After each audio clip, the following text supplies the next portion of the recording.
जय हिंद। आज हम लोग कूलाम्ब्स लॉ के बारे में पढ़ने वाले हैं। ठीक है, क्या होता है कूलाम्ब्स लॉ, देखते हैं क्या होता है। The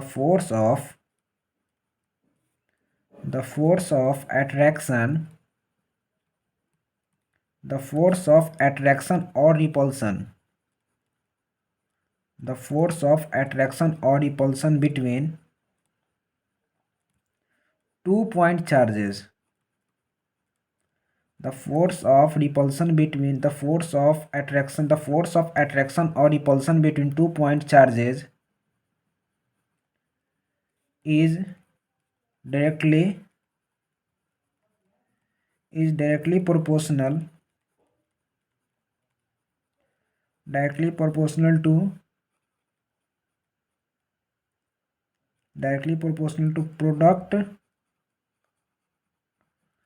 product of their charges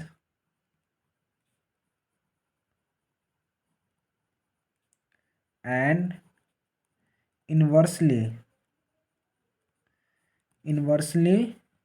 proportional to a square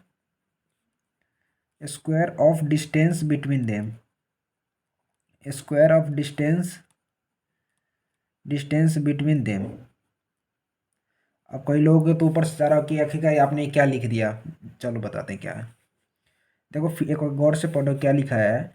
the force of attraction और repulsion between two point charges is directly proportional to product of their charges and inversely proportional to square of distance between them। चलो मानते हैं क्या है। जैसे कोई एक ये पॉइंट है और एक ये पॉइंट है, ठीक है, इसका नाम है हमें ए और इसका नाम है बी, और इस दोनों पॉइंट के बीच की जो दूरी है इसको आर से रिप्रेजेंट करते हैं। ठीक है, सपोज डेट यहाँ पे कोई एक चार्ज रखा हुआ है जिसका नाम है Q1 और ये है Q2। ठीक है, तो कूलाम्ब्स लॉ हमें यह बताता है कि अगर ये सेम नेचर का अगर चार्जेज होगा तो क्या होगा, रिपेल करेगा आपस में। जैसे मान लेते हैं ये प्लस पॉजिटिव है और एक ये भी चार्ज है पॉजिटिव है, तो Q1 Q2 क्या करेगा, रिपेल करेगा इस डायरेक्शन में, और Q2 किसको, Q1 को इस डायरेक्शन रिपेल करेगा। तो कूलाम्ब्स लॉ जो है ना, एक्चुअली इस दोनों पॉइंट चार्जेस के बीच में अट्रैक्शन हो या रिपल्सन हो, जो इसकी मैग्नीट्यूड होगा ना, मैग्नीट्यूड, उसको बताता है कूलाम्ब्स लॉ। जो पॉइंट चार्ज, जैसे कोई एक ये पॉइंट है, ये पॉइंट है, ए और बी के बीच में या अट्रैक्शन होगा या रिपल्सन होगा, तो उसकी मतलब कुछ मैग्नीट्यूड तो होगा ना कि आखिर कितना फोर्स लगेगा, एक दूसरे पर कौन कितना फोर्स लगाएगा। तो कूलाम्ब्स लॉ हमें यही बताता है। तो बाय द डेफिनेशन हम लोग लिख सकते हैं, by definition F is directly proportional to Q1 dot Q2। ठीक है, और क्या लिख सकते हैं, F is inversely proportional to 1/r²। लिख रखा है ना यहाँ पे, देखना क्या है।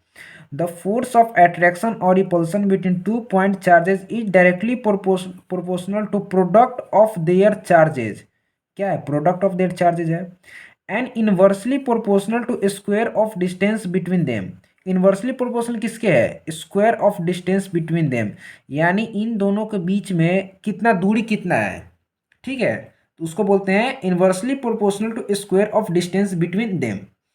अब देखते हैं बाय द डे, अब यहाँ से कि एक कुछ फॉर्मूला अराइव होने वाला है, क्या होगा देखना। F is directly proportional to Q1 dot Q2 upon r²। ठीक है, फिर यहाँ पे देखना इस क्या होगा अभी, एफ इजकल टू के Q1 dot Q2 upon r²। अब पूछ रहे हो कि यहाँ पे के क्या है, तो के यहाँ पे क्या है, एक कांस्टेंट है जिसकी वैल्यू होता है 9 × 10⁻⁹ newton metre square upon coulomb square. ठीक है, अब इस के का भी फॉर्मूला होता है। के का फॉर्मूला क्या होता है, 1/4πε0। अब आप पूछोगे सर ये क्या है, ε0 क्या है, इसको बोलते हैं एब्सोल्यूट परमिटिविटी।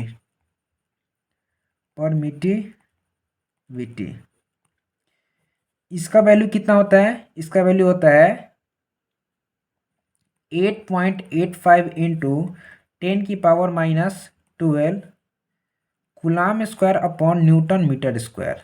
देखो ना, के की इन्वर्सली प्रोपोर्शनल है तो इसकी वैल्यू कितना है, newton metre square upon coulomb square, तो इसका कितना हो जाएगा, coulomb square upon newton metre square. समझ में आ रहा है क्या बताना चाह रहा हूँ? देखो फिर से बता रहा हूँ, अगर समझ में नहीं आया तो फिर से बताता हूँ, देखना। कूलाम्स लॉ में बेसिकली ये बताता है, द फोर्स ऑफ अट्रैक्शन और repulsion between two point charges is directly proportional to product of their charges and inversely proportional to square of distance between them.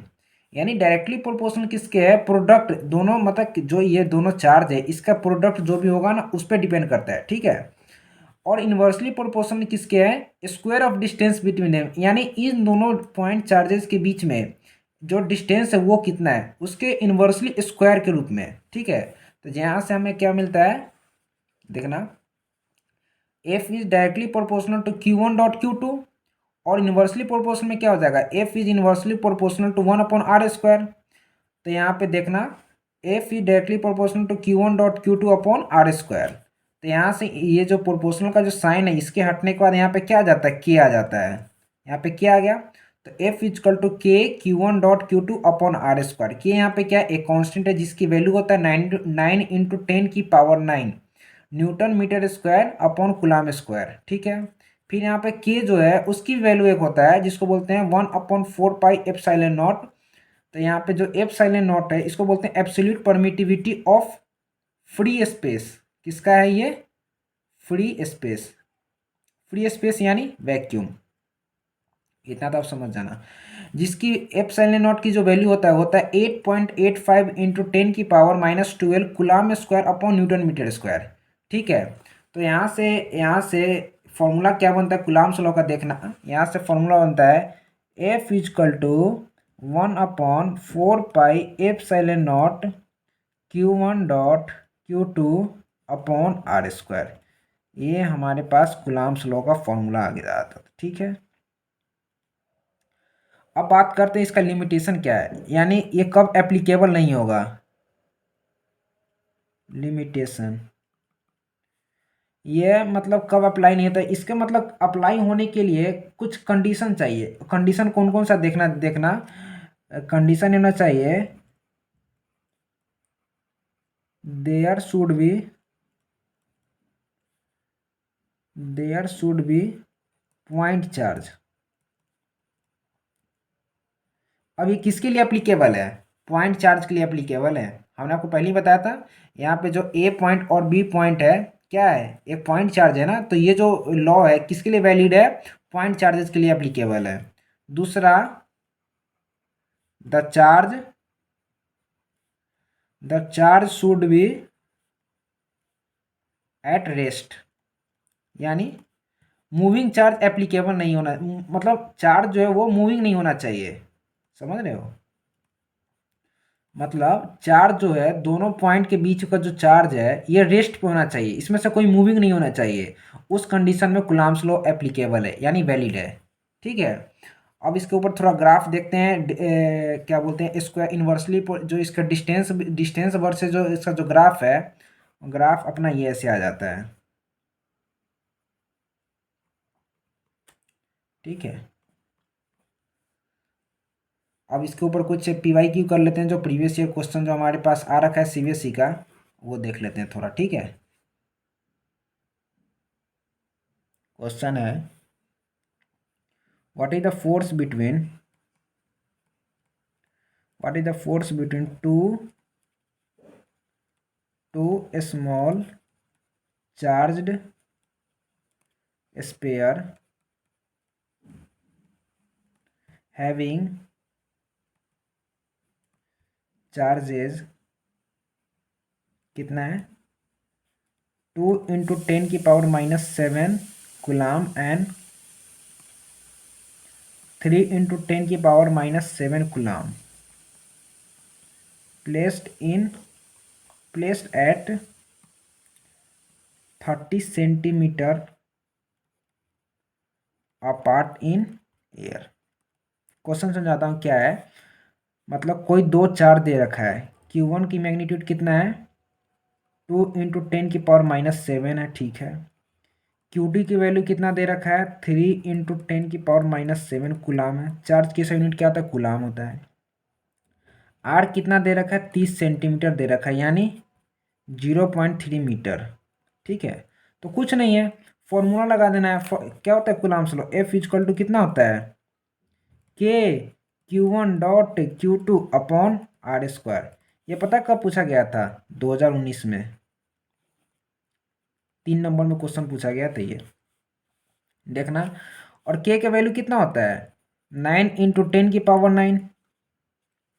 तो देखना यहाँ पे क्या हो जाएगा, F इजक्वल टू, यहाँ पे हमें क्या पूछ रहा है, फोर्स की मैग्नीट्यूड पूछ रहा है ना। What is the force of two, what is the force between two small charge sphere having the charge of 2 × जो भी है, तो हमें क्या मतलब यहाँ पे फोर्स निकालना है। ठीक है, तो K की वैल्यू कितना होता है, 9 × 10⁹, 9 × 10⁻⁹। Q1 कितना दे रखा है, इंटू 2 × 10⁻⁷ कूलाम, इंटू Q2 कितना है, 3 × 10⁻⁷ कूलाम।